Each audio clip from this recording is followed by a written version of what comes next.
Hubble bubble, toil and trouble, eye of newt, tongue of frog, claw of dragon, and other such cobblers. If I had a black cloak with stars on and a pointy hat, I'd have done this properly.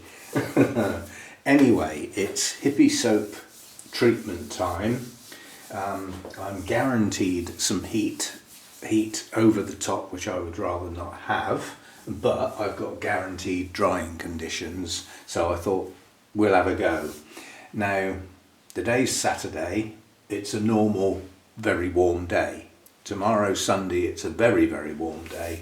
Monday and Tuesday, apparently, is just going to be silly, and we could hit 40 degrees C. I don't want to be doing anything on Monday and Tuesday. Just I'm getting out of the sun. Anyway, my Hippie-Soap recipe has been converted from American measurements, and it's a daft idea really, because when you're trying to measure 31 millilitres of a thick liquid soap, it ain't going to work, is it? You know, with capillary attraction and stuff, you're not going to get 31 mil. So somewhere around 30 will do. And it's the same with the hydrogen peroxide. At 1%, it's 8 mil. At 3%, it's about 3 mil. That's a sploop. Metric sploop, not an imperial sploop. So we will have a go at mixing this up. It's supposed to be used relatively fresh, so we'll see how we get on.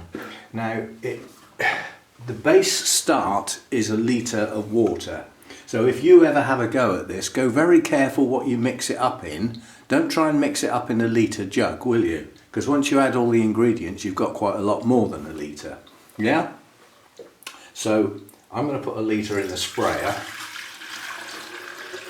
And there's plenty of room in the sprayer because the sprayer holds a maximum of 1.25. So there's room for the rest of the ingredients to go in the sprayer, and then I can put the top on and give it a good shake. These measurements are not going to be exact. They're just going to be somewhere near it. Right. We've now got the Dr. Wood's Peppermint Castile soap. Apparently it's suitable for all skin types. Except bugs. Don't do their skin any good at all. Right, now this is the closest thing I've got, and the first line on here is 50 mil, so 30 is about 2/3 of the way up. That's how exact I'm going to be. In other words, I'm not.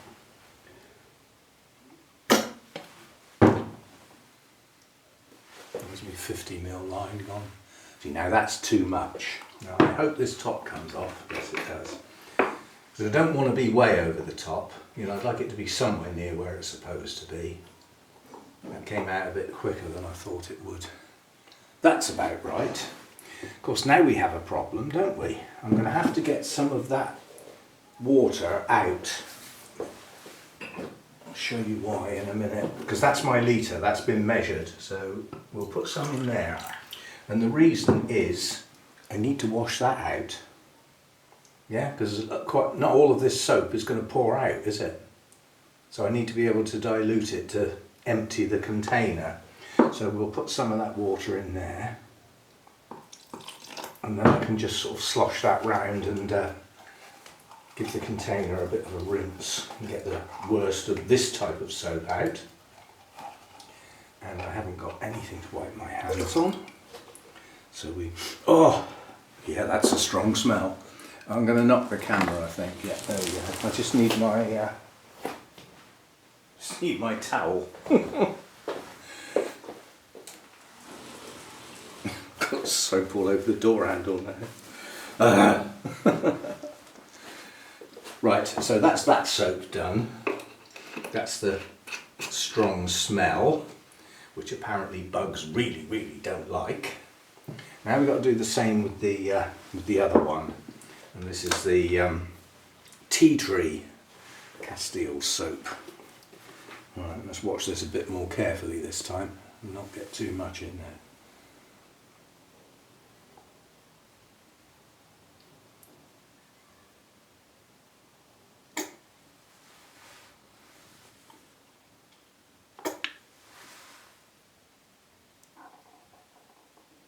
So I'm just going, if that's the 50, 25 is halfway between the two, 30 is a bit above that. So about there, I think. I don't believe that this won't work if it's not measured exactly. I believe it's still going to work if the measurements are somewhere near it. You know, it's the rough proportions is what I'm after.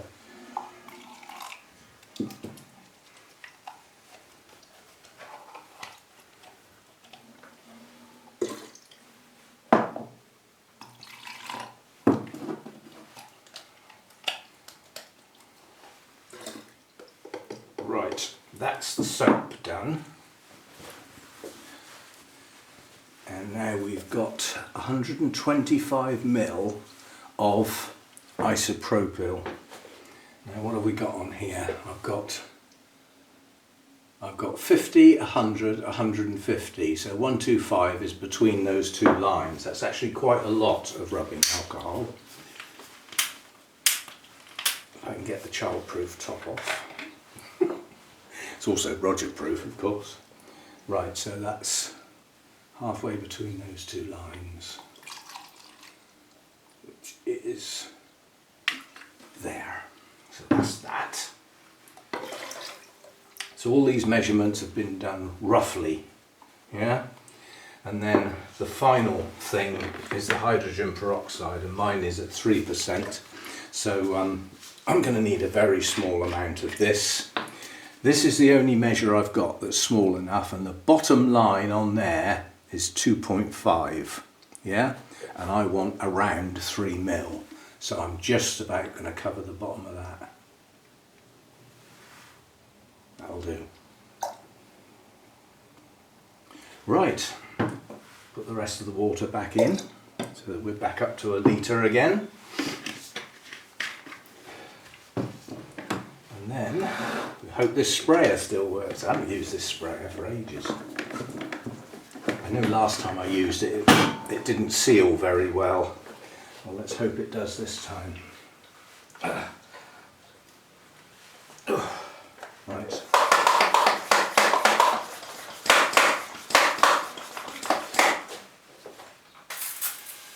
Yep, that's good. Right, so I'm just going to shut down while I clear this top off. There's a reason. Okay, so this was an idea from a viewer to save me carrying plants outside and having to keep opening and shutting the door, and a considerable amount of bending involved properly. The idea was to just do the spraying in there. Doesn't matter if a bit escapes, but most of it's going to be in there. So I'm not going to film all of it, obviously. The idea is the cattleyas are the worst. Now this is the problem. I need to get to the undersides of the leaves, sort of. I mean, if I look at this cattleya, there is next to nothing on the underside of the leaves. The problem is on the rhizomes and the pseudobulbs in the main and down in these leaf joints. So I'm not too fussed about getting the underside of the plant, if you see what I mean. You know, a lot of those I just brush off with my fingers. So now it's a matter of, unfortunately, the bark's going to come out. So trying to get the underside of the plant first. Oh, the smell. If you don't like the smell of peppermint, this is not a good idea for you, because it's strong.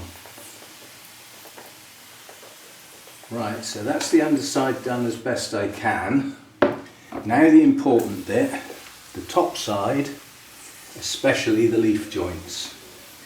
A good flood down in the leaf joints in this particular case.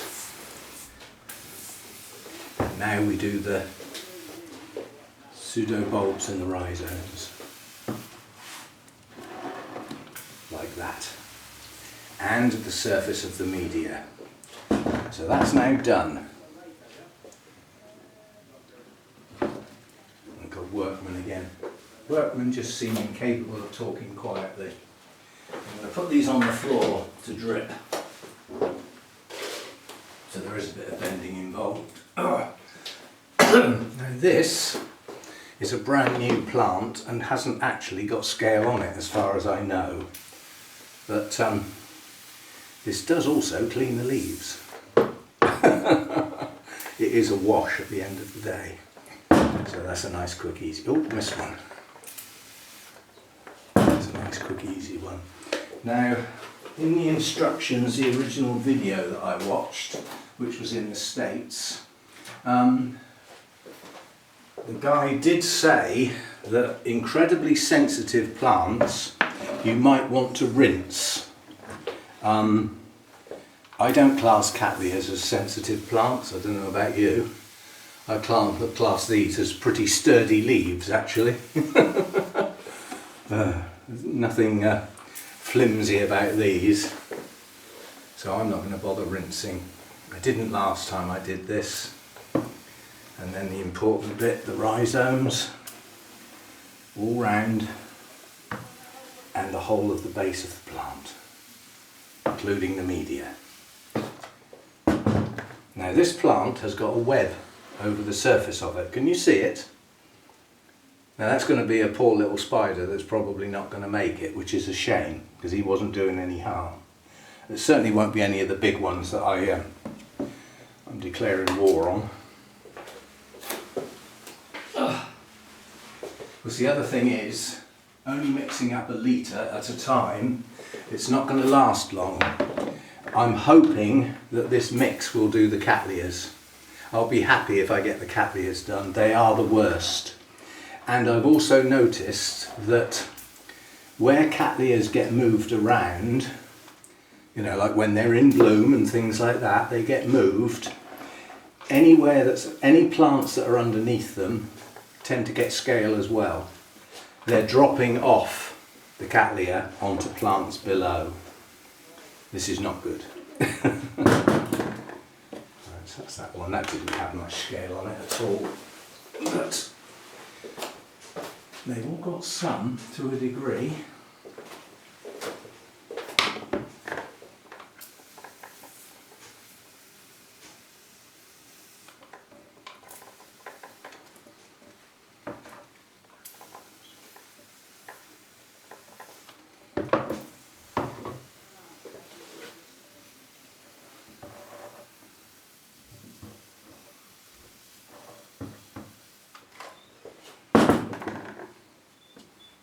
Now don't forget, I'll say this again so that it sinks in, this is a contact killer only. It has no systemic function whatsoever. It does leave a residual stink of peppermint, which bugs are quite adverse to. So plants that have been sprayed for a while would stop other bugs coming down onto those plants because they would object to the smell quite strongly. So they'd go elsewhere. It doesn't kill them, it just deters them. So don't expect this to have any sensible residual effect like a systemic might have. It's a contact killer only. And as such, needs to be treated as such.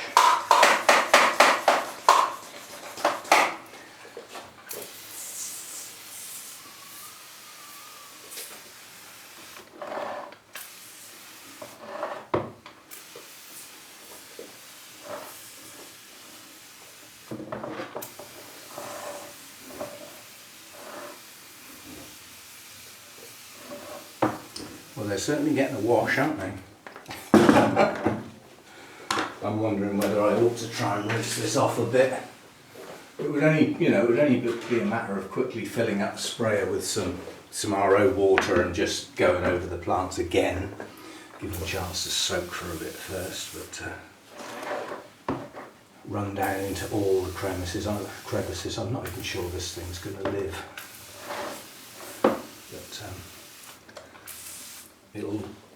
But it's not going to be aided and abetted into recovery by the bugs, is it?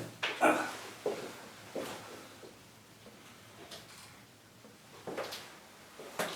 this is doing well. This is my Laelia anceps. Got two lovely strong new growths coming out here. and another one here. I was expecting 2 there, I must admit. Still. So there's 3 overall. That will be the first time it's had 3. It's only ever had 2 before. And I'm not sure when it had 2 new growths that they both bloomed. So if I can get all 3 of these to bloom, that will be a first. So there's another one with spider's webs on. I hope what we're not getting is that those horrible false widows have actually bred, and there's little ones spreading around the grow room into all the different parts. That better not be what's happening. Right, that's that one done.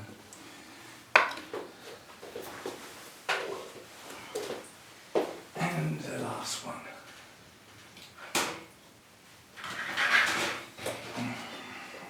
And then I'll go round, I'll do the black hair ones next. I'm just going to keep going until this sort of runs out basically. But the black hair dendrobium types are very prone, and they are also quite sensitive to systemics. They're not happy with systemics at all. I really don't like them. I mean, I've had one go into total leaf drop after a systemic treatment.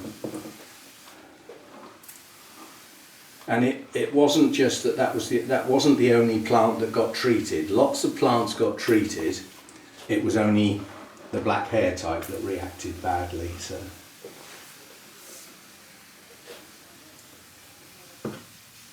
right, that's all the cattleyas. Now the problem is, can I get at where the black hair types are? Well, we can certainly get at this one. Now you might say, oh, you're not going to spray that with blooms on, are you? Well, yes I am, because I'm going to cut the blooms off. They've finished, so they're coming off anyway. And right there,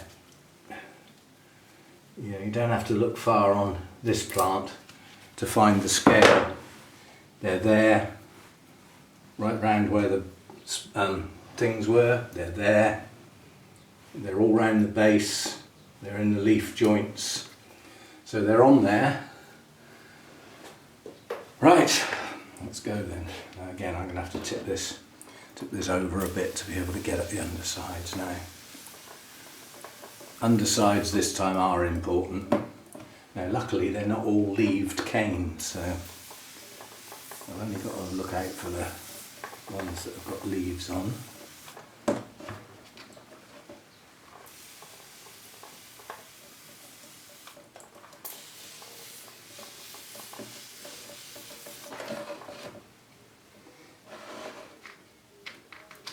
I've got a feeling that there might be an event at the school today,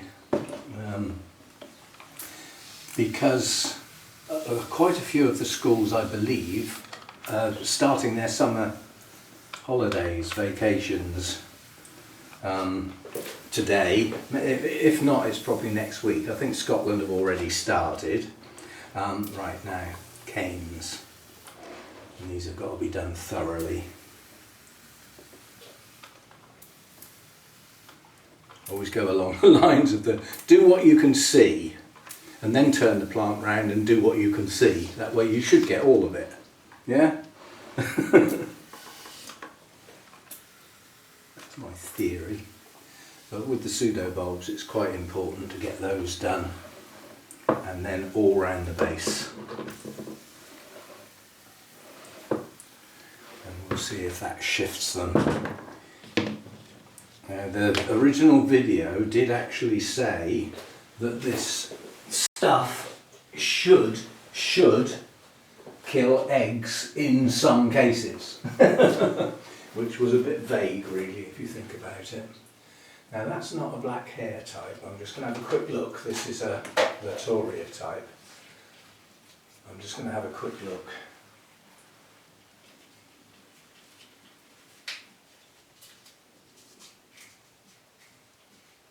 I think that's actually okay. It's not worth spraying the whole plant when you can't see any at all. I can't see any at all. Nothing around the base, Nothing on the pseudo bulbs, no. So we'll bypass that one then. You just go back where you came from. No, it's not going to be easy to get at the rest because I'm going to have to step over the cattleyas now.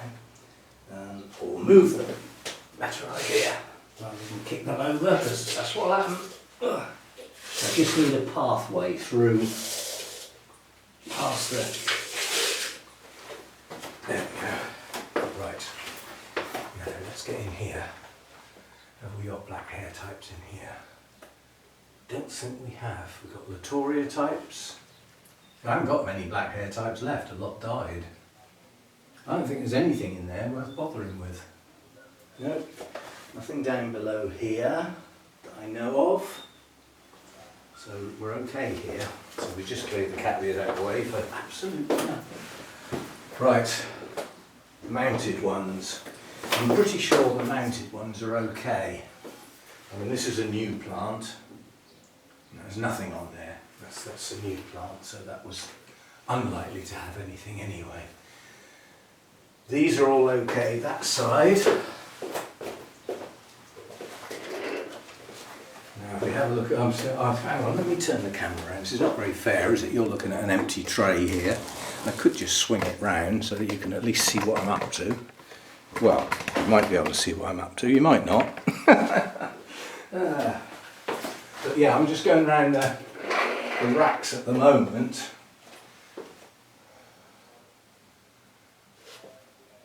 There's very, very few of the mounts have got a problem. But while I'm in there, we'll bring this one out. Put that in a place where I can see it. Can go there. Right, now on this back one. We've got the Victoria Regina's opened some buds. So this is a black hair type, and this has definitely got scale. You can see them from right back there. This will be fun trying to do this one, won't it? Is that bloom actually finished yet? No, it hasn't. Well, I'm not going to take it off if it hasn't finished yet. Now this one, I think I am going to have to put on the... I'm going to have to put it down sideways because I just can't get at it otherwise. So we'll just tip it over like that so that I can get at the undersides of the really tall cane. And we'll do the undersides of the other old cane. Then we can stick it down on the floor, I think. Got a right puddle on my worktop. Ugh. That'll soak up. I can get some tissues or something. And come back down the cane, and as I come down the cane doing the leaves, I'll be doing the cane at the same time. So it's running down the cane all the time. But there are some canes on here with no leaves that also need to be done. So that's the top part of the plant done. Ugh. Now we can come back up and do the base of the plant and the other bits.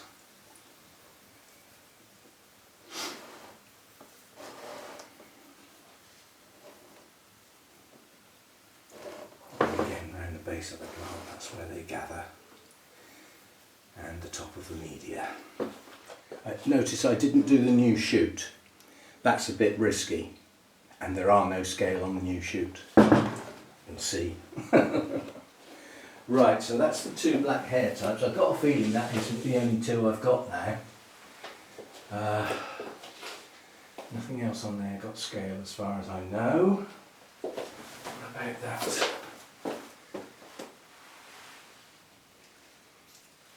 Sure there was a plant up here last time I watered and I thought I need to get at you, and I didn't. Perhaps not. They look okay. Right, back round onto the mounts now.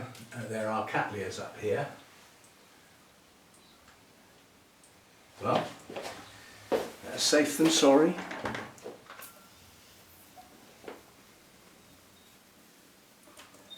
If they haven't got them now, they've certainly had them in the past, because a lot of these that are mounted were once potted. So there's, you know, highly likely there could be some lurking. And as I've got the mix there, well, why not use it? Now, what about you? What about you? It's a little bit disconcerting. This has got a nice strong new growth coming at the bottom. But I don't like the look of that black. But again, you know, better safe than sorry with the bugs.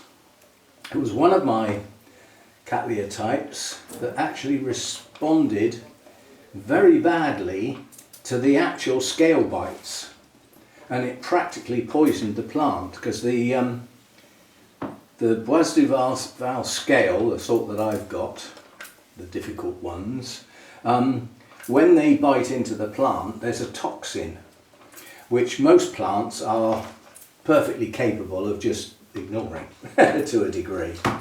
But there are some plants that are sensitive to it, and they can actually react badly. And I did have one Cattleya that did react badly, and it died. There was no other obvious reason why the plant totally failed. That was the only one it ever happened to as well. So, you know, if you take this one here, look at those. That whole, loads of them. So this one's got scale quite badly, and it's taking the leaves down. So you can have a go, that's for sure. Okay, so you get the general idea. There's too much off camera. It's difficult to film selecting the plants and doing the spraying and all that sort of stuff. It's just it's too much off camera. So you've got the general idea. What I will do now is actually put the formula up on the screen so that people who have difficulty getting to the descriptions or getting away from the actual video screen itself can still see the formula. And a reminder that you don't have to scribble really fast, you can pause the video if you need to copy it down. Okay, so the formula will come up on the screen. And I will put it in the description as well, so it's in both places. And as I said, I don't believe it has to be that precise. And don't forget, I mixed up a litre. Yeah, if you've got a lot to do and you want to mix up larger volumes, just scale the formula up. It's easy enough to do. So I had to scale it down because the original formula was, I think it was for 2 gallons or something. Ridiculous amount. Might have been 2 quarts. Well, that was something strange anyway. But you know, I didn't have a cauldron big enough to do that amount. So. Anyway, that's the first go at it. And as I said, you know, I've had people say, why on earth don't you just deal with the scale? Well, I just went round the whole grow room and I've sprayed the ones that I know have got scale. Oh, hello. Come on then. Let's let you out.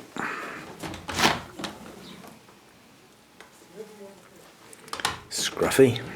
He won't stay out there long, it's too hot. It's funny actually, because he is really showing signs of old. He plods along now. There's no haste or any speed. He just plods away. But every now and again he gets to that point at the start of the path, and there's there's families of sparrows around, and they seem to like to do dust baths in the gravel bits. And every now and again he goes right down low and shoots across the garden. So he can still move when he wants to. He just chooses not to, basically. So he's like me, slowed down a bit. Yes, so I did all the cattleyas, actual cattleyas, including the mounts. I then had a go at some of the oncidiums, and that was mainly the twinkles, the actual mounted oncidiums. And then I had a go at the tolumnias. And quite a few plants have got webbing, and I thought we need to be checking for spider mites just in case. So when I got to the tolumnias, sorry it's not filmed, I couldn't film everything. I actually got my magnifying glass out, and there are no spider mites. Once you magnify, all you're doing when you look for spider mites is you're looking for movement. You know, you don't need a positive ID checked against a mugshot. You know, it's to just look for movement. And if there's movement, there's bugs. So spray it, you know. So that's the first session. The whole place now stinks of peppermint, which I quite like, and I wouldn't want to live in it, but you know. And we will have another go down the line, and at that point I'll still need to do a lot of plants, but I won't try and film as much next time round. What I'll do next time round is just pick on a few, like perhaps a couple of Telumnias, a couple of Oncidium types, some mounted cattleyas and some potted cattleyas, and perhaps a black hair type, and just do those. And the first thing we'll do next time is inspect them to see if we can find any scale. Are there any still there? You know, so we'll have a go at that. Anyway, Hippie-Soap to the rescue. No harm done to the plants, no harm done to the environment. And as I said, suitable for all skin types except for bugs, we hope. See you next time.